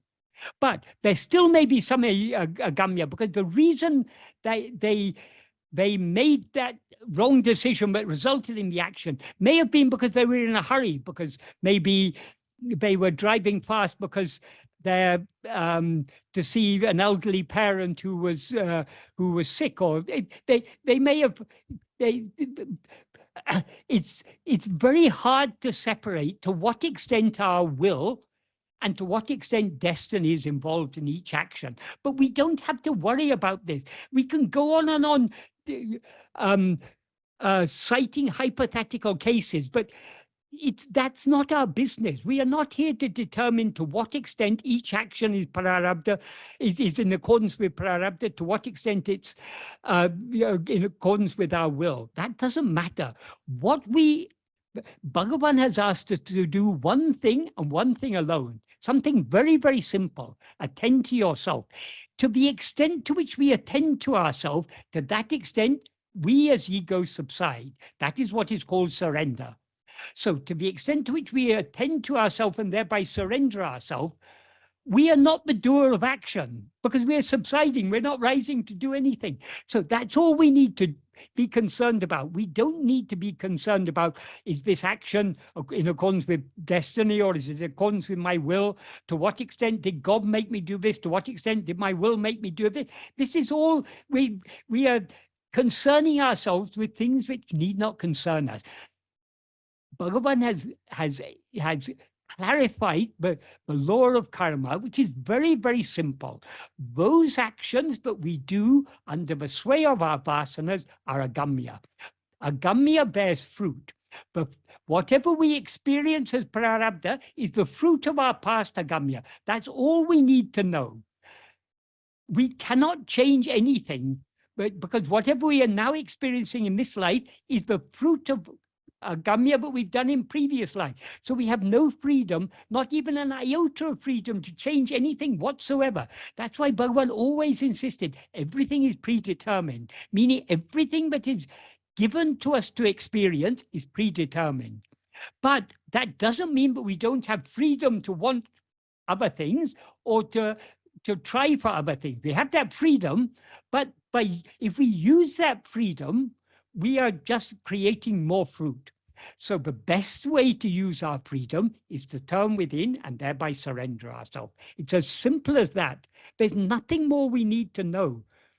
It's our own mind that is raising more and more questions about this. But this actually, all this is going against Bhagavan's teaching. Yes, it's good to get some clarity, to understand Bhagavan's teachings clearly. But by going on and on analyzing these things, we are missing the point of why Bhagavan taught this. The sole aim of Bhagavan's teaching is to, whatever Bhagavan taught us, the sole aim is to turn our mind within. So we need to understand this in that context, in the light of that fundamental principle of Bhagavan's teaching. There's a straightforward question. I have a lot of back problems, which I try to control with exercises, swimming, watching posture, etc. Should I just accept the pain and suffering, which may or may not happen, if I stop my attempts to ease the suffering and prevent things getting worse? Your attempts to ease the pain, that may also be in accordance with prarabdha. So I'm hungry. Should I just stop making any attempt to eat because it's all according to destiny? If I'm to die of starvation, it's destiny. So let me stop eating. That's, of course, when we're hungry, if food is available, we eat the food. If we have a back pain, we do whatever is reasonable to alleviate that pain. But we shouldn't be overly obsessed with that. If it's our destiny to experience back pain, we take reasonable steps to alleviate that, but we shouldn't let that become the sole purpose of our life. So we need to be sensible about these things. If it's your destiny to do exercises to alleviate the pain in your back, even if you want to leave it all to Bhagavan, he will make you do those exercises. So don't worry we shouldn't be worrying about these things. All that we need to do is to try more and more to turn within. Let the outward life, eating food, exercising to alleviate pain, taking medicine, whatever it be, let that go on according to destiny. We're not concerned with that. Our only concern should be to turn within. I think this is the last question on karma, and then we can move on to, if you're still able to talk, Michael, to some of the questions which have come in. So the question is, regarding karma, I think a lot of these questions are rising because we are doing things that we know are not righteous, but feel we are forced by some unknown force. There is a verse in the Gita, 3.36, where Arjuna asks exactly this. The way I understand that, Michael, is conveying the way I understand what Michael is conveying is that the wanting to commit that sinful act is different from the act itself.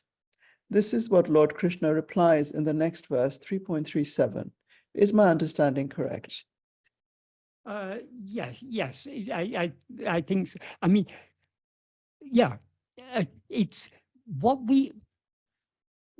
when it comes to action, what we need to, we cannot determine to what extent any action we do is according to destiny or according to our will. If we want to avoid acting in accordance with our will, we need to avoid allowing ourselves to be swayed by any Vishaya vasanas. In other words, we need to hold on to self-attentiveness. To the extent to which we hold on to self-attentiveness, we are thereby not allowing ourselves to be swayed by our Vishaya vasanas. Thereby, we are avoiding doing agamya. If we beyond that, I mean, why to exercise our intellect beyond that? Yes, with any action, ultimately it's not the action, it's what is driving that action that matters. If the action is driven purely by the will of God, there is no fruit at all. If it is an action that is driven at least to some extent by our vasanas, that action has a fruit. So what we need to avoid is being swayed by our Vishaya vasanas. How to avoid being swayed by our Vishaya vasanas? Only by holding on to self-attentiveness. So whatever way we analyze it, all that is required is trying to hold on to self-attentiveness. Bhagavan didn't ask us to worry about good actions and bad actions. In Nana, he says, however great a sinner one may be, if instead of lamenting, oh, I'm a sinner, how can I be saved? If you put aside the thought that you're a sinner and are steadfast in self-attentiveness, you will surely be saved. So Bhagavan ultimately is not even concerned about good or bad actions. All he's concerned about is that the doer of good or bad actions should subside, and that doer of actions will, the doer of good or bad actions is ego. Ego will subside to the extent to which we hold on to self-attentiveness. So holding on to self-attentiveness alone is, should be our sole aim.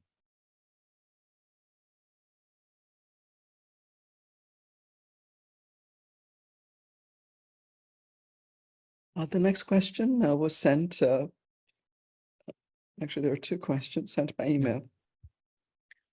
So the questions are about sleep and light. The first question is, to me, sleep is comfortable darkness. In a couple of YouTube satsangs, however, you said, in deep sleep, there is only pure awareness. And in deep sleep, there's only light. Okay. And it goes on. But there's no light for me in sleep. How come? Okay. Light here doesn't mean physical light. Light is a metaphor that is often used to refer to awareness. Just like the physical objects of the world are made known by physical light, all phenomena are made known by the light of the mind. In other words, ego. The awareness that is ego is what makes everything known. It's only the view of ego, but all other things exist. But from where does ego get its light? Ego is the adjunct conflated awareness, I am this body. But the light that illumines ego is that fundamental awareness, I am. So that is the light. This person who wrote this said, to me, sleep is comfortable darkness. So that the very fact that you say sleep is comfortable darkness means that you're aware of that comfort and you're aware of that darkness. So what is the light that illumines that comfort, that illumines that darkness? Illumines means enables you to know. How do you know that sleep is comfortable darkness? Because of the light of awareness. And in sleep, there is no ego. In sleep, we don't say, this is very nice, comfortable darkness. It's only after waking from sleep that we as ego say, sleep was a nice, comfortable state of darkness. So it's only in the view of the ego that is called darkness. It's only an ego that labels it as darkness. What actually shines in sleep is not comfort, is not darkness, is only the pure awareness I am. That it is comfort in the sense that pure awareness is the ultimate comfort. But when we refer to it, when we give it a label, it's only in waking and dream that we rise as ego and thereby label sleep as comfortable darkness. In sleep, all that shines in sleep is that fundamental awareness of our own being, I am. That is the light that is referred to. So the very fact that you're aware that sleep is a comfortable darkness means that you're aware of that light, because what you refer to as comfortable darkness is illumined by that light, that fundamental light of pure being, a light of Satchit, pure being awareness. So I think the reason for this comment, for this question, is because of not understanding the sense in which the term light is referred to. Light, that is the light of awareness, is called a light only because it is what illumines things, in the sense that it makes things known. Just like the physical light makes the physical objects known, the light of awareness makes the presence of phenomena in waking and dream and the absence of phenomena in sleep, both are illumined only by that fundamental awareness, I am. Michael, it's... So can I just say one more thing? So the light is there. You're simply overlooking the fact that it is a light. That same light that is shining in sleep, that light of pure awareness that is shining in sleep, is shining even now, because it shines as the awareness I am, which we are all constantly aware of. It's the ever-shining light. Yes, sorry, Shalini.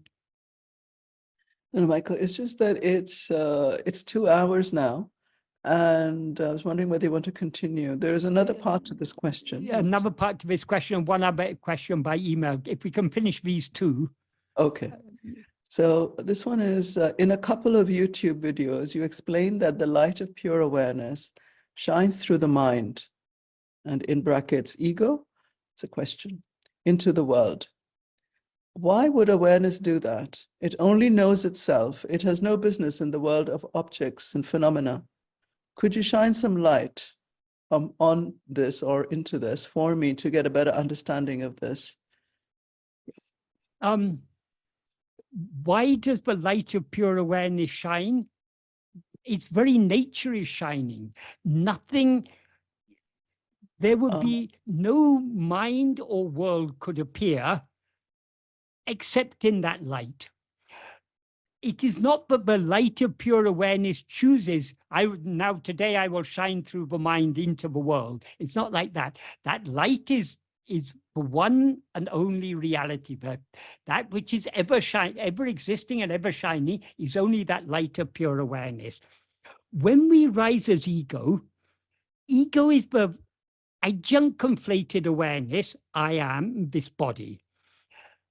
In that adjunct conflated awareness, the I am portion is chit. The body portion is jada. That is why ego is called chit jada granti, the not formed by the entanglement of chit and jada. So the chit is the light of pure awareness. So the mind is illumined by that light of pure awareness, but ever shines as I am. And it's only in the view of the mind that the world seems to exist. So the world is illumined by the mind in the sense that the world appears only in the view of the mind. So without the mind, there's no world. The world neither exists nor shines in the absence of the mind. So it's by the light of the mind that the world shines. But by what light does the mind shine, or mind or ego? It shines only by the light of pure awareness that is ever shining within it as I am. So the one real light is this light of pure awareness that ever shines as I am. So when you ask, why would awareness do that? Because its very nature is shining. It doesn't choose to shine through the mind or into the world. It's when we rise as ego, we could not rise as ego but for that light of pure awareness. But the pure awareness is not doing anything. The nature of pure awareness is just being. That's why it's called Sat Chit, being awareness. It doesn't do anything. It doesn't want anything. It just is. And as you say, it knows only itself. But the world appears only in the view of the mind. And the mind could not appear but for that fundamental light. So the crucial question is, what is this mind? What is this I that is aware of this world? The world appears only in the view of this I, but is aware of itself as I am this body. If we investigate this I, the adjuncts drop off and the pure I alone remains. And when that pure I alone remains, then it will be clear to us that we have never risen as ego and that there has never been any such thing as world. So the important point is, the whole aim of Bhagavan's teachings is getting us to turn within to investigate, who am I? Now this I seems to be ego because it's mixed and conflated with adjuncts as I am this body, I am this person. What it actually is just that pure awareness I am. We can know ourselves as that pure awareness I am alone only by turning our attention within. So that's the whole point of Bhagavan's teachings. I don't know if the person who asked this question is here, but if you are, I hope this is a clear answer for you. Cheryl? She is here, but I don't know if she wants to Yeah, ask Cheryl. anything. I'm here. it's quite difficult to understand, and I'm glad you explained it a bit. I will ponder over it, and if that is, there's a limit to how much we can understand by mind. If we really want to understand Bhagavan's teachings, the only way to get a deep and clear understanding of Bhagavan's teachings is to turn within more and more and more. The more we turn within, the more meaningful his words will become to us. yeah, I find it difficult. To It- dive to find a way. Where is it? I find it still difficult. It will be difficult. If you've never been to a country and you're shown a map of that country, that map will give you a vague idea of how that country is. Here there's a city, here there's a river, here there are mountains, but we don't get a clear picture of what that country is like until we actually go there. Once we go to that country, and then when we look at the map becomes so much more meaningful for us.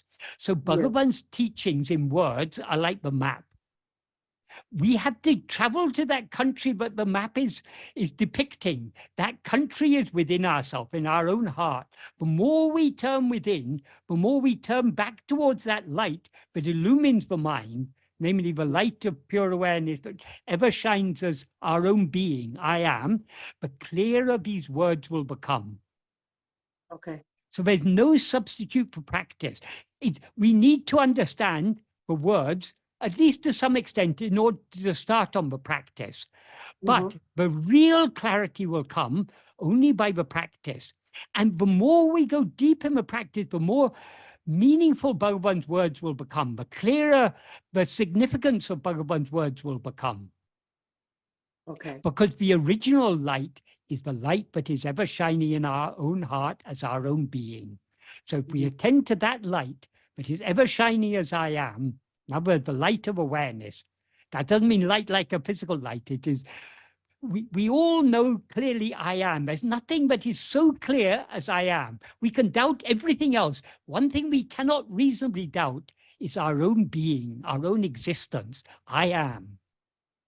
Is the light that we need to be attending to. The more we attend to that light, the more meaningful Bhagavan's teachings will become, because his teachings are all about that light.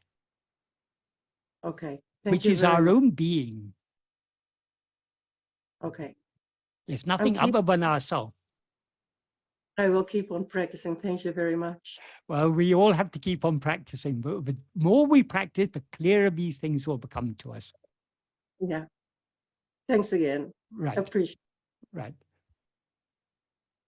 Michael, those are the two questions which I have from by email. There was also, I sent you also one that I was sent, there's one Mohan had also asked a question.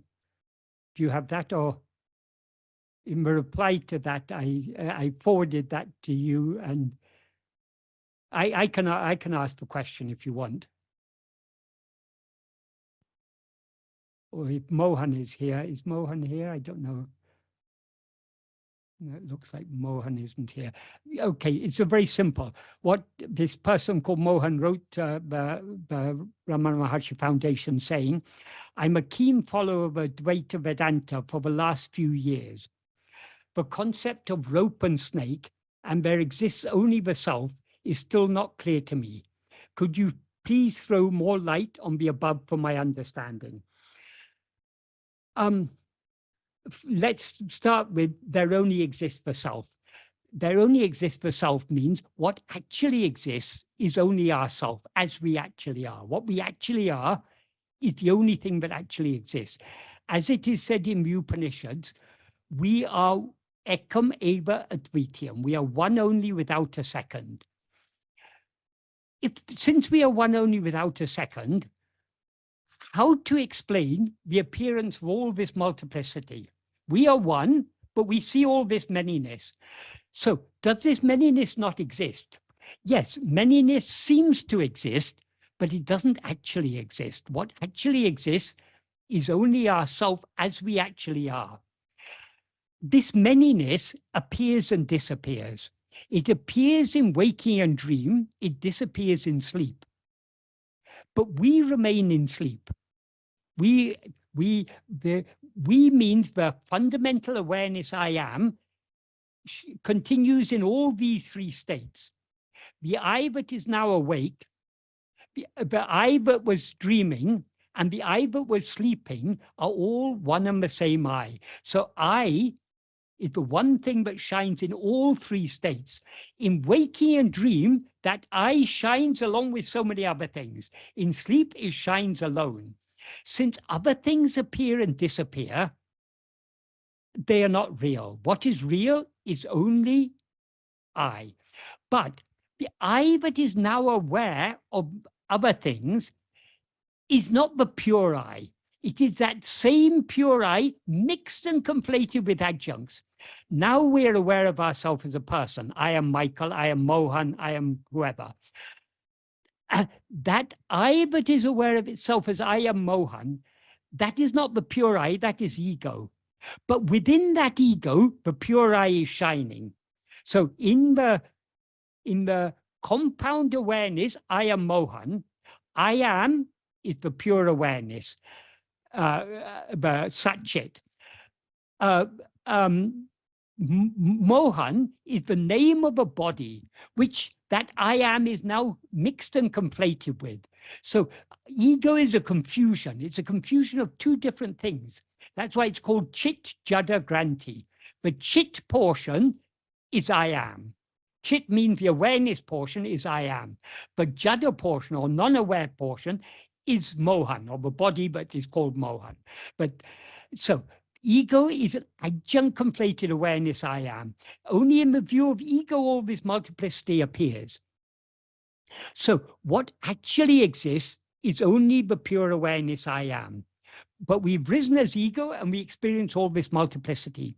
So the analogy of the rope and snake is just to illustrate this. If we see a rope and mistake it to be a snake, what is actually there is only a rope. Even when it seems to be a snake, it's actually only a rope.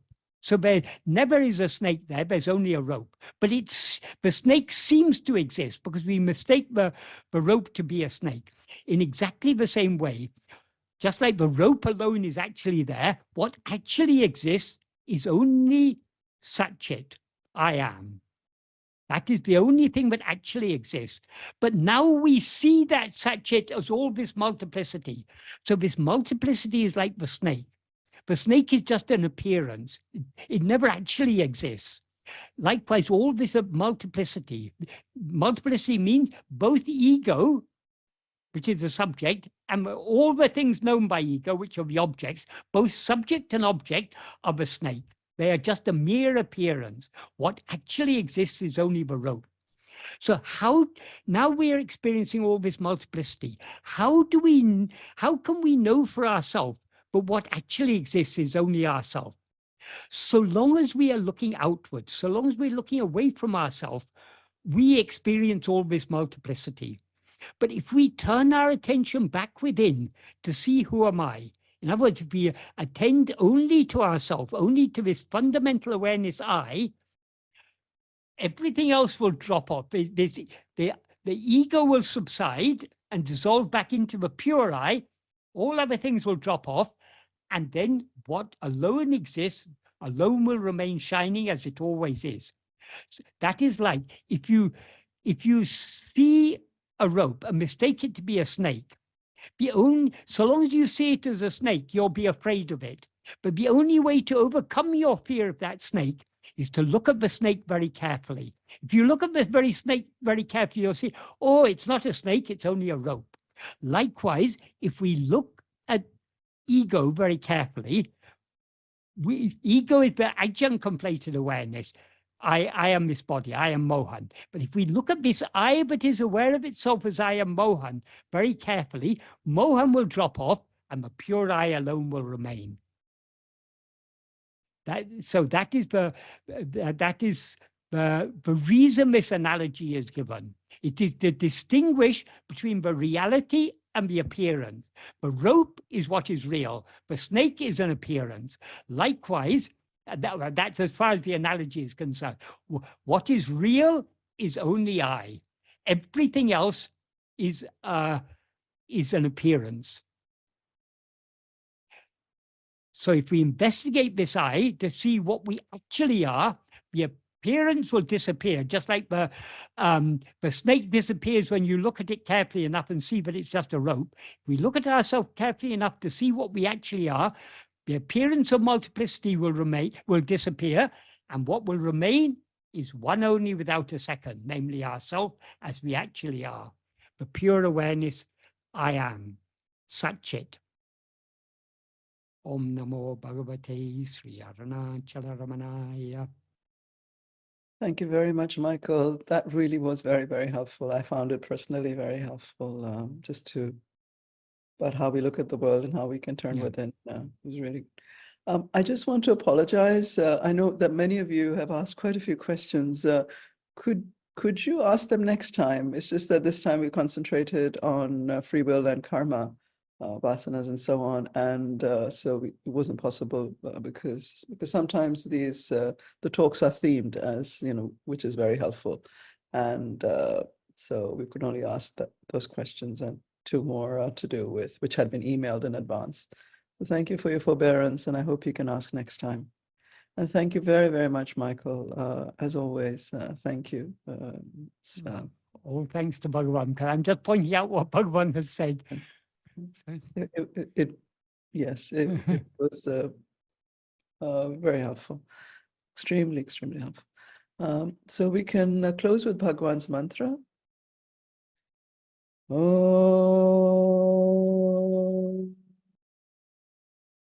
Namo Bhagavate Sri Ramanaya. Om Namo Bhagavate Sri Ramanaya. Om Namo Bhagavate Sri Ramanaya.